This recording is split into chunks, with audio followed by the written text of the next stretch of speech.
You know of lab mice and lab rats, but most are not aware of how often dogs are used in experimentation. One journalist rescued a dog, named him Hammy, and now the writer is telling Hammy's story and the story of all dogs subject to experimentation. Melanie D.G. Kaplan's Lab Dog, next on the PETA Podcast with Emil Guillermo.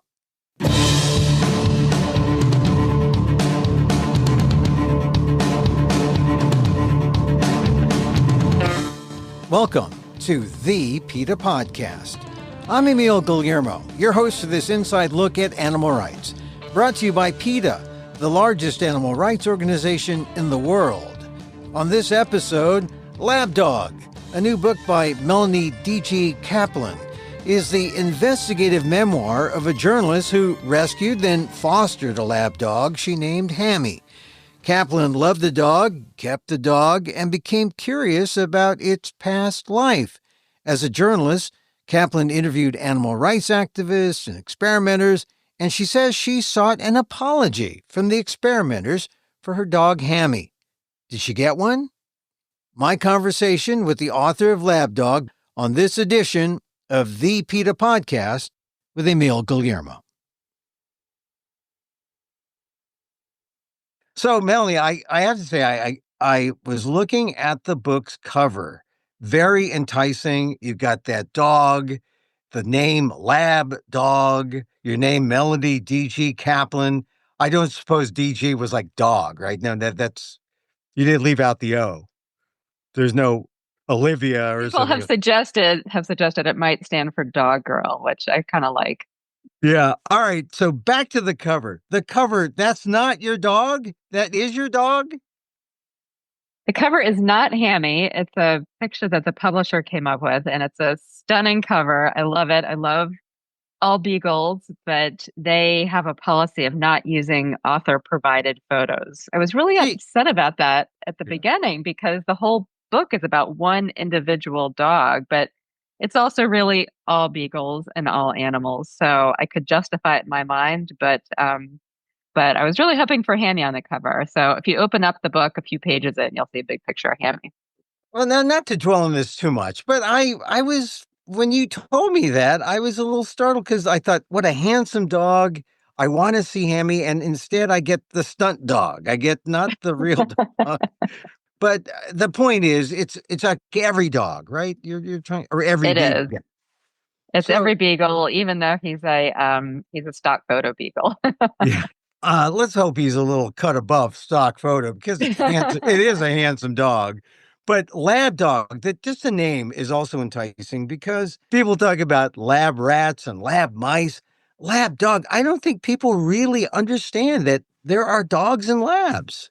Yeah, I mean, Emil, that gets to the whole point of why I wrote the book, because I adopted Hammy, and for so many years I introduced him to people, and they were shocked time and time again that research is happening today on dogs. And so I think you're right. Most people just don't know it exists.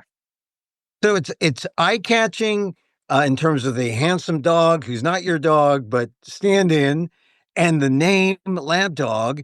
But this is a personal story, like you said.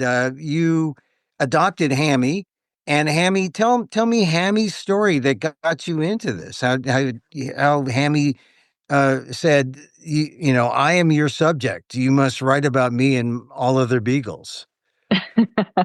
Well, if it were up to Hammy, I would just be sitting with him on the couch, the entire time, not busy at my computer.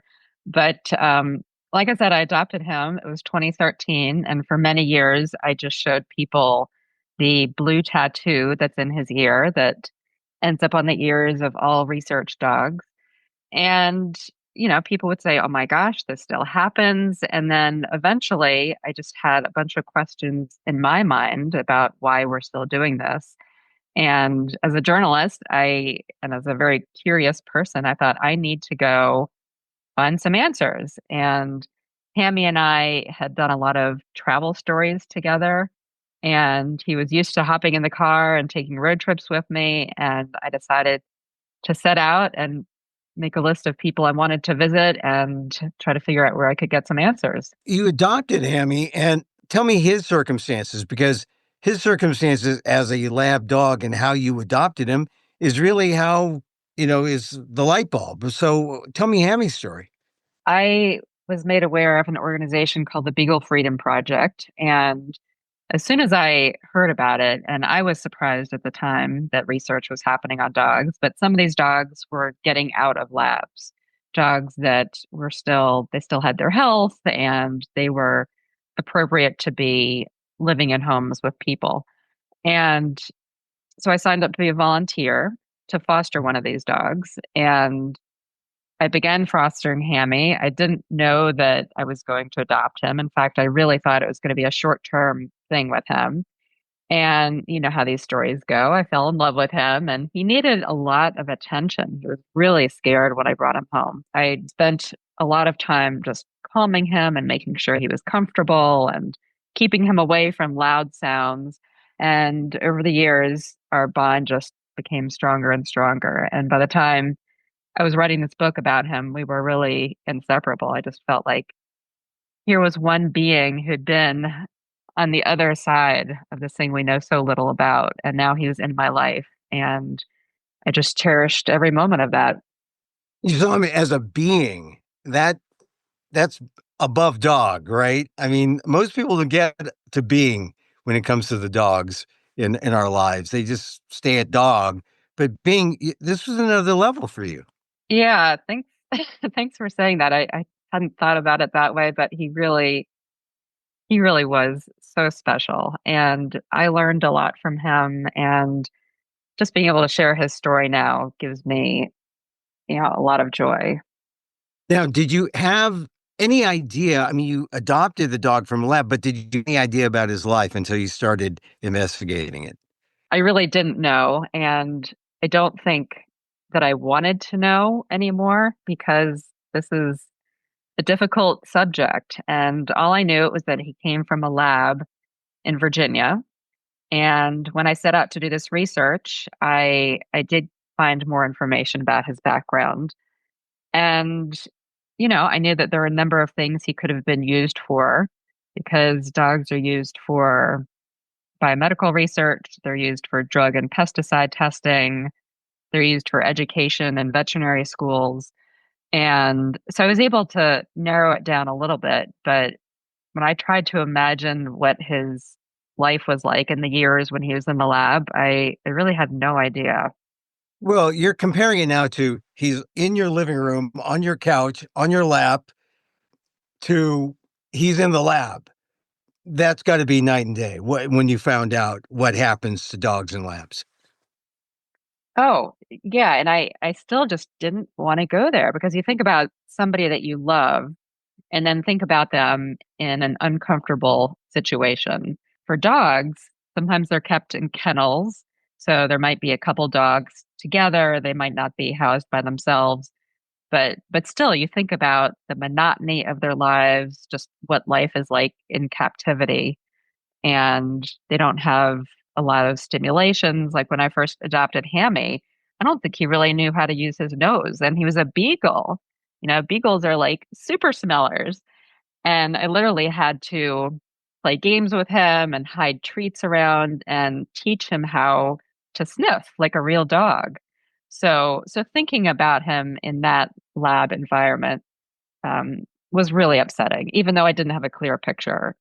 So once you went on your path and you found out, and I meant you talked to people who are researchers, you talked to people who were vivisectors and they've changed, you've talked to activists, you talked to people who are pro experimentation.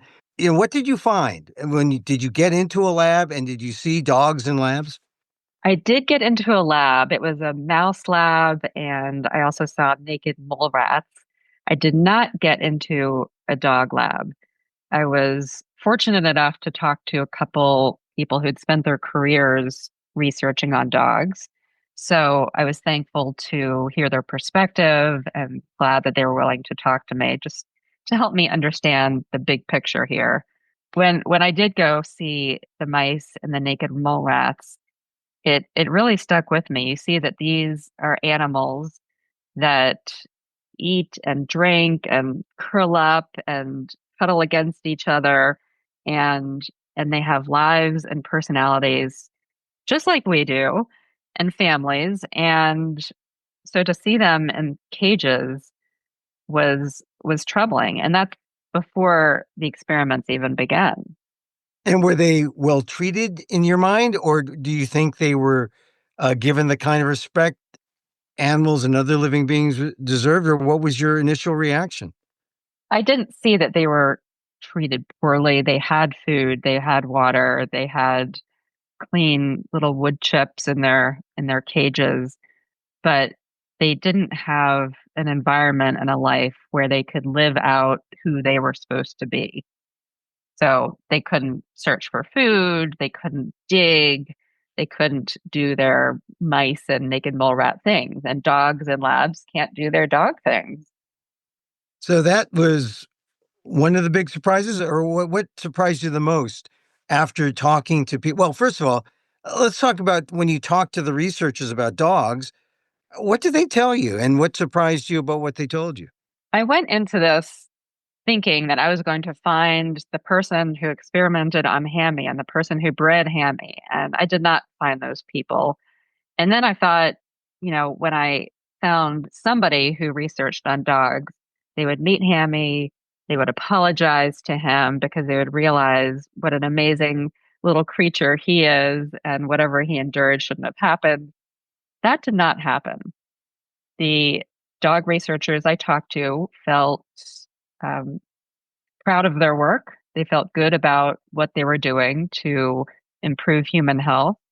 I don't believe they have regrets. And the thing is, there are people on both sides of this debate that think they are doing the right thing to make the world a better place. And so there's a lot of gray area in my mind. And the two dog researchers I met with were kind and they welcomed me into their homes and they met Hammy.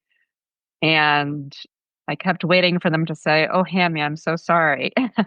And that didn't happen. And I realized that's that's okay because that's not their truth. That's not what they believe. They believe they're doing the right thing by trying to learn from dogs. And what I also learned is that we don't learn as much as we think we do from animal research, in terms of drug testing, and 90 to 95% of the drugs that are successful in animal tests end up failing in human clinical trials. So it's definitely time to look at what's next beyond animal research. You were talking to the researchers. They were justifying what they did. They did not apologize to your dog. And yet you knew that what they were doing was, if not a fraud, you knew what they were doing was kind of not as useful as they thought. Maybe they were overstating what they were, their purpose and their value. It's hard for me to say that I know anything like that because I'm not a scientist, and these, the way that scientists learn are so incremental. And maybe they are learning something in their labs. Maybe they're learning something that could be used 20 years from now. But the question is, even if we are learning little things that can lead to bigger things, is this the most effective way to do it? Or can we rely on some of the non-animal approaches and the technologies, which there are more and more of, and are those more successful? And I think that the balance is shifting now, and that we will be moving more away from animal research because it just isn't as effective. Well, and then that leads to questions of efficiency, or effectiveness. We're spending dollars, taxpayer dollars, millions, sometimes billions of dollars. It seems like we're pointing toward a waste of these public funds to do research that may not be beneficial to the degree that these advocates for testing believe.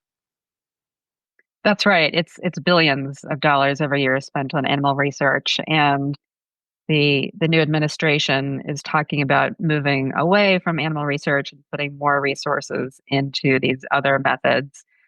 but that's still in the millions. So there's a long way to go for that to catch up in terms of investing in the development of these other approaches.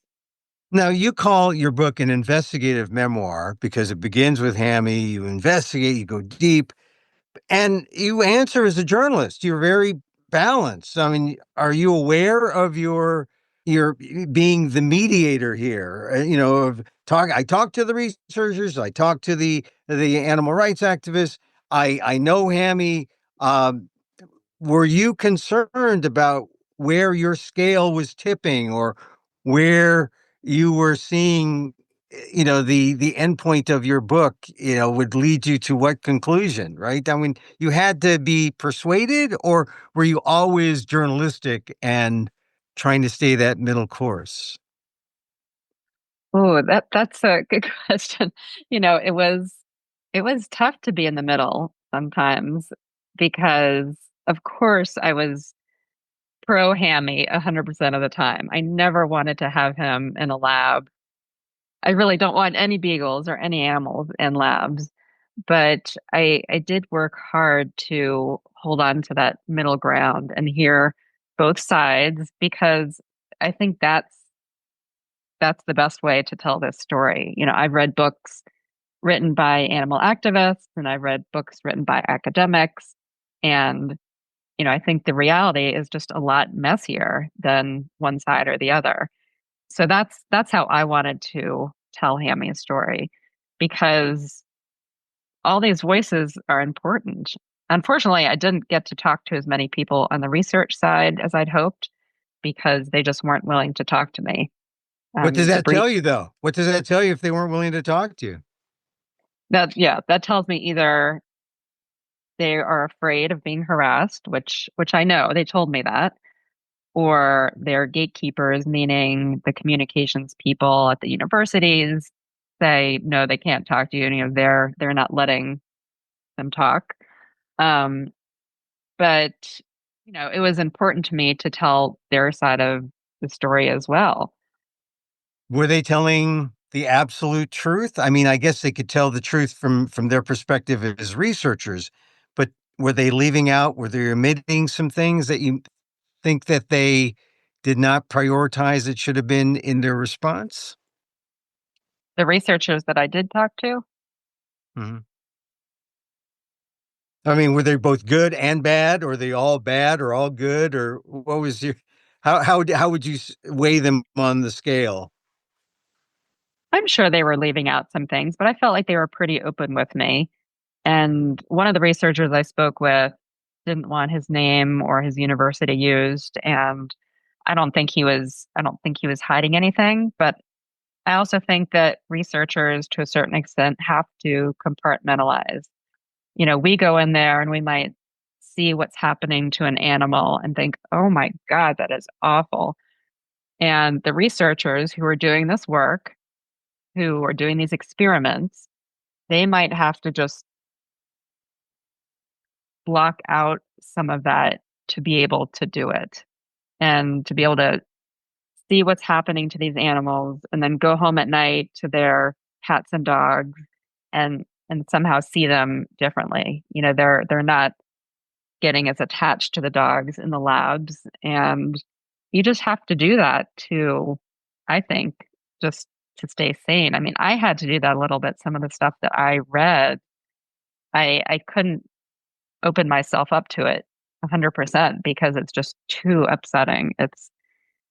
You know what I Yeah, yeah, mean? but as a journalist looking at this, you had to think, oh, well, they're compartmentalizing. We know what that meant when you apply that to people like Bill Clinton or a politician. They're putting on the blinders. They're not saying 100% of the truth. They're doing things to justify what they're doing. And that, as a journalist hearing that, must have made you feel like, oh, I'm getting some truth from these guys, but, the truth that allows them to be human. But there's some things here that, as you pointed out earlier, there's things that are troubling. Yeah, absolutely. And I was able to talk to a number of people who were researchers in past lives and have become activists or ethicists, and and they certainly were more open about being troubled and looking back at their work with a little bit more nuance. Yeah, I know you talked to John Gluck, and we've had him on the PETA podcast. He's been fascinating to talk to about that transition from one world to a world that embraces all animals and just not put them in labs, not put them in experiments. It's quite a transformation. What did you think about Professor Gluck? Oh gosh, um, it's just I'm so fortunate that I was introduced to him and that he became part of my world. And Hammy and I got to meet him in New Mexico and became part of Hammy's world. And has really just made so many contributions to this field. So we have stayed in touch and continued talking about this topic and our animals. And, I think that he sets a really important example for other researchers who start questioning things and looking at the animals that that are under their care and seeing them as sentient beings and seeing them more than supplies in their lab. And he questioned those and made a change. Yeah, Gluck is really fascinating, and we've interviewed him a couple of times on the podcast, and we'll put some links in the notes. But many people don't have access to him. Many people don't know him, right? He's not as widely known as you would think he should be. And yet, if people heard him, you would have no question about what's the right way to go, right? The right path for any animal researcher, any scientist, any human being. Yeah, maybe his book needs to be required reading for all early career scientists. What do you think? Yeah, well, a lot of those early career scientists who've decided no experimentation are working for PETA now. So, so that's one of the ironies. But I'm glad that you talked to John Gluck because most people don't know who he is, and they should know who he is. So we talked about what surprised you the most though about all of the people you talked to and the things that you saw. I was bracing myself for what I was going to learn and read about because I knew it was going to be bad when I learned about the experimentation. And there were some things like the radiation tests on dogs in the 50s and 60s. And these beagles were suffering from the biological effects over time, and they wanted to study them through their lives. So they didn't treat bone tumors and disfigurations, and the beagles just had to age with these, really painful conditions. There was another example in the book where I talk about MBR in the United Kingdom, and they have a blood license to bleed out these dogs and sell blood and plasma, and I mean just really disturbing things.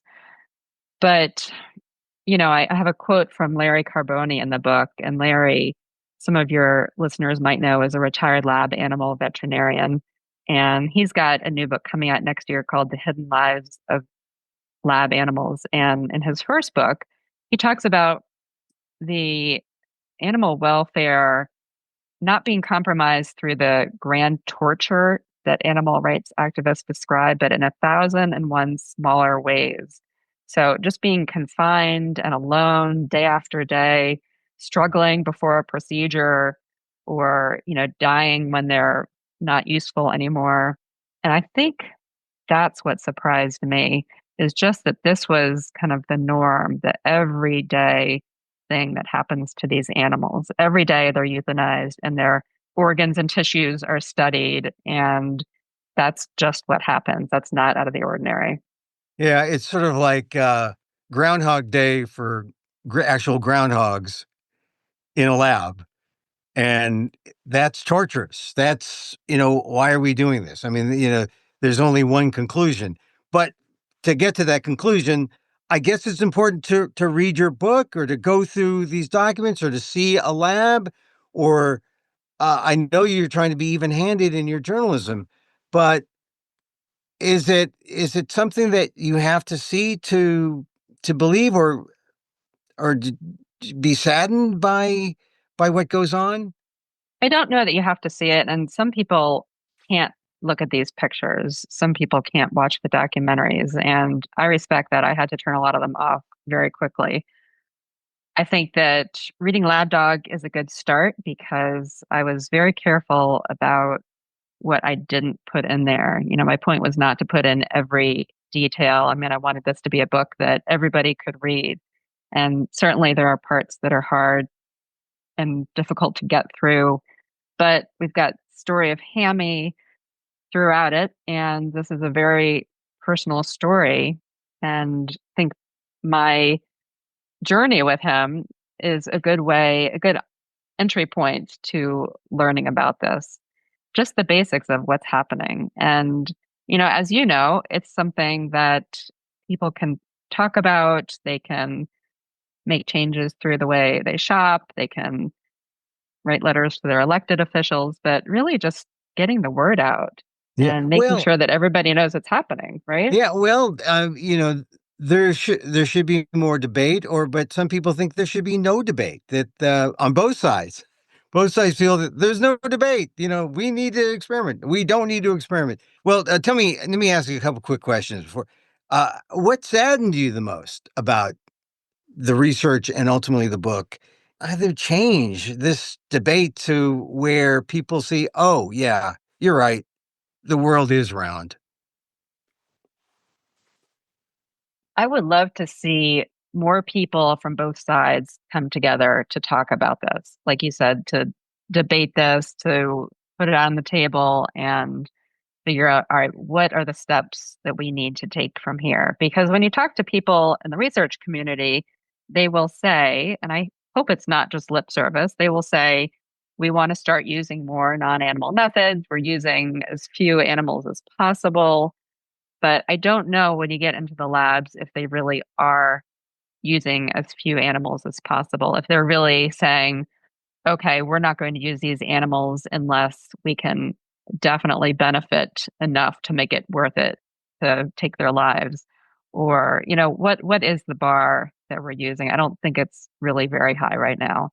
So, my dream would be that this book becomes an important part of the conversation for both sides and that people start talking and moving forward. If we really do all want to move in the same direction, then the money's got to go to a different place. And we need to start making real big changes as a society and as a culture training these scientists. Yeah, there are laws like the Animal Welfare Act, where the things about the Animal Welfare Act, which is supposed to protect the animals in labs, are there some aspects of that law that surprise you? Like it doesn't really protect all the animals. It only protects some animals, not every species. Yes, it does not protect every animal by a long shot. It doesn't protect all the mice and rats and fish and invertebrates, and those are by far the vast majority of animals that are used. And for the animals that it does protect, like dogs, cats, pigs, monkeys, there's really no upper level of harm. So if a researcher can justify what he or she wants to do in the experiment, in their protocol, if there is a reason for it and they can explain it, then they can do it. So the USDA, which oversees the Animal Welfare Act, they don't come in and make sure that dogs or monkeys aren't hurt. They just make sure that if they are hurt, they are in pain, that it shows up in a certain category in their annual report of animals. And then if they have a painkiller, it's in a different category. But nobody's saying you can't do this. That had to surprise you a little bit, huh? That was surprising. And it probably would surprise a lot of people. The Animal Welfare Act is one of those great misnomers of modern American law that, oh, it doesn't really prevent that, or doesn't really help, but it's there. Should that be strengthened, do you think? I do think it should be strengthened. I think that all the animals that are used in labs should be included. And the Animal Welfare Act was passed in 1966. And a lot has changed since then. And, we just don't even know how many animals we're using. We don't know how many mice and rats. And, every single one of those animals is just like Hammy, a being. The current administration wants to do away with these tests, right? They want to do away with experimentation. That's what they're saying. And it's encouraging if they're going to follow through on this. Both the FDA and the NIH have talked about moving away from animals and that it's not effective, not ethical. I haven't seen any real plans on this or how we're going to transition away from animals, but I am eager to see what they have in mind and what the next steps are. I know that there's a new center at NIH for development of organoids, so that's exciting. I think that any movement in this direction is really encouraging. Is it Landy? Landy, the researcher? Yes, You're Margaret Landy. right. You're asking her. She's a veterinarian. You're asking her what she would say to Hammy. You hope that the next generation of animal researchers would focus more on what is known in human medicine and the four pillars of ethics: autonomy, beneficence, non-malfeasance, and Yes. justice. I mean, that was kind of an important part of the book where you talked to Landy. So tell me about that conversation and how it affected you. Margaret Landy is such a great character and a wonderful person. And she's one of these people. She worked at a major pharmaceutical company for most of her career. And she really cared about the animals, as a lot of veterinarians do. But she was one of these people who said, I'm going to go in there and make a difference. And a lot of people would say, well, if you don't want to promote this industry, just get another job. Don't work in an animal lab. And she did. And she ended up making a lot of changes in terms of the way animals are treated and thinking about welfare and ethics.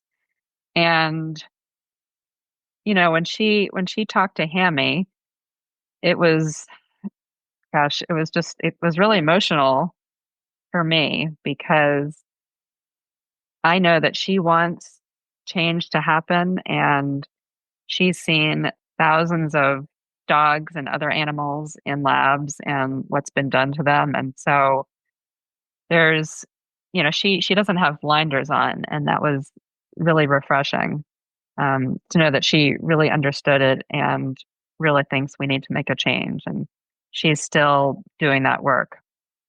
So we need more of her We need more. than the others. We need more Margaret Landys. Well, all right. She mentioned Hammy. So I Oh, lost Hammy just about 2 years ago. He was 14, and yeah, I went through that story in the book, and it was just incredibly difficult to grieve and write about that at the same time. And yet, it also, I think, was an important part of my grieving process. And I miss that little guy every day. isn't it funny how we learn how to grieve sometimes through our dogs? You know, Yeah, I mean, we've had, oh, seven or eight dogs in our lifetimes. We had older ones who died, after a short period, younger ones who died after a long period, and they all teach you something about grief. yeah, I know they really do. They teach us so much. So, what would Hammy say about the book? Well, I had this dream that he would be on tour with me, going to bookstores and sitting with me while I talked, and he probably would have hated that. So I think that he would be relieved if he's looking down on me from somewhere that he doesn't have to go sit in these crowds of people. But I hope he would be proud of me and happy that his story was getting out there and maybe leading to change. And that change would be, That change would be that people become aware of this topic and talk about it and make thoughtful decisions about where we're going, and not just continue doing something because we've been doing it that way for generations and really centuries, and that we move forward in a more kinder way.